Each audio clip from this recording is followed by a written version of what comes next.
ഇന്ന് സദ്യ സ്പെഷ്യലായിട്ടുള്ള ഒരു കൂട്ടുകറിയുടെ റെസിപ്പി നോക്കാം. നമ്മൾ പാലക്കാട് സ്റ്റൈലിൽ ഇതുപോലെയാണ് നമ്മൾ കൂട്ടുകറി തയ്യാറാക്കിയെടുക്കാറ്. വളരെ എളുപ്പത്തിൽ തന്നെ നമുക്ക് തയ്യാറാക്കിയെടുക്കാം. അതിനുവേണ്ടി കുറച്ച് കുമ്പളങ്ങ ചേന എടുത്തിട്ടുണ്ട്. അതിനുവേണ്ടി ഞാൻ കുറച്ച് കടലപ്പരിപ്പ് തലേദിവസം കുതിർത്ത് വെച്ചിട്ടുണ്ടായിരുന്നു. നമുക്കത് ഇതുപോലെ ഒന്ന് കട്ട് ചെയ്തെടുക്കണം. നല്ല ക്യൂബ്സ് ആയിട്ടാണ് നമ്മൾ കട്ട് ചെയ്തെടുത്തിട്ടുള്ളത്. ഇനി നമുക്ക് അതൊന്ന് വേവിച്ചെടുക്കണം. അതിലേക്ക് കുറച്ച് വെള്ളം ചേർത്ത് കൊടുക്കാം. ഇനി എരിവിന് ആവശ്യത്തിനുള്ള കുറച്ച് കുരുമുളക് പൊടി ചേർത്ത് കൊടുക്കുന്നുണ്ട്.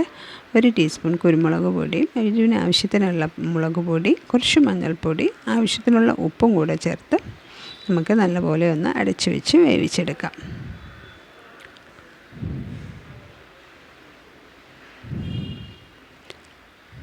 വെന്ത് വരുമ്പോഴത്തേന് നമുക്കിതിലേക്ക് ഒരു അരപ്പ് റെഡിയാക്കി എടുക്കണം.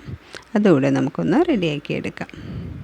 അതിന് വേണ്ടി നമുക്ക് കുറച്ച് തേങ്ങ എടുത്തിട്ടുണ്ട്.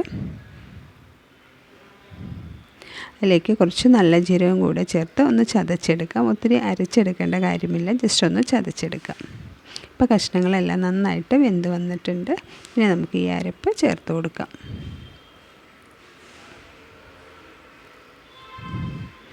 അരപ്പ് ചേർത്ത് കൊടുത്ത് നന്നായിട്ടൊന്ന് മിക്സ് ചെയ്ത് കൊടുക്കണം.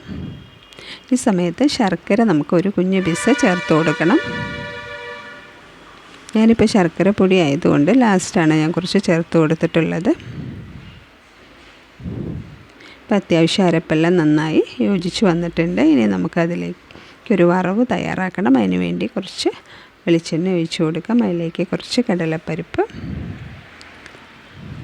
അത് നല്ലപോലെ ഒന്ന് മൂപ്പിച്ചെടുക്കാം. അതിലേക്ക് വറ്റൽമുളക്, കറിവേപ്പില, കുറച്ച് തേങ്ങ കൂടെ ചേർത്ത് കൊടുക്കാം. നന്നായിട്ടൊന്ന് ഫ്രൈ ചെയ്തെടുക്കണം. നല്ലൊരു ബ്രൗൺ കളർ ആവുന്ന വരെ നമുക്കതൊന്ന് ഫ്രൈ ചെയ്തെടുക്കാം. അപ്പോൾ അത്യാവശ്യം നന്നായിട്ടൊന്ന് ഫ്രൈ ചെയ്ത് എടുത്തിട്ടുണ്ട്. ഇനി നമുക്കത് കറിയിലേക്ക് ചേർത്ത് കൊടുക്കാം. ചേർത്ത് നല്ലപോലെ ഒന്ന് മിക്സ് ചെയ്ത് കൊടുക്കണം. ചെറിയ മധുരമൊക്കെ ഉള്ള ഒരു കറിയാണ്. ഇപ്പം ലാസ്റ്റാണ് ഞാൻ കുറച്ച് ശർക്കര പൊടി ആയതുകൊണ്ട് കുറച്ച് പൊടി ചേർത്ത് കൊടുക്കുന്നുണ്ട്.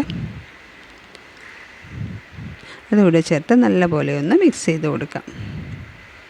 ഇപ്പോൾ നമ്മുടെ കൂട്ടുകറി റെഡി ആയിട്ടുണ്ട്. എല്ലാവരും ഒന്ന് ട്രൈ ചെയ്ത് നോക്കണേ. വീഡിയോ ഇഷ്ടമായാൽ ലൈക്ക് ചെയ്യാനും ഷെയർ ചെയ്യാനും സബ്സ്ക്രൈബ് ചെയ്യാനും മറക്കരുത്. Thank you.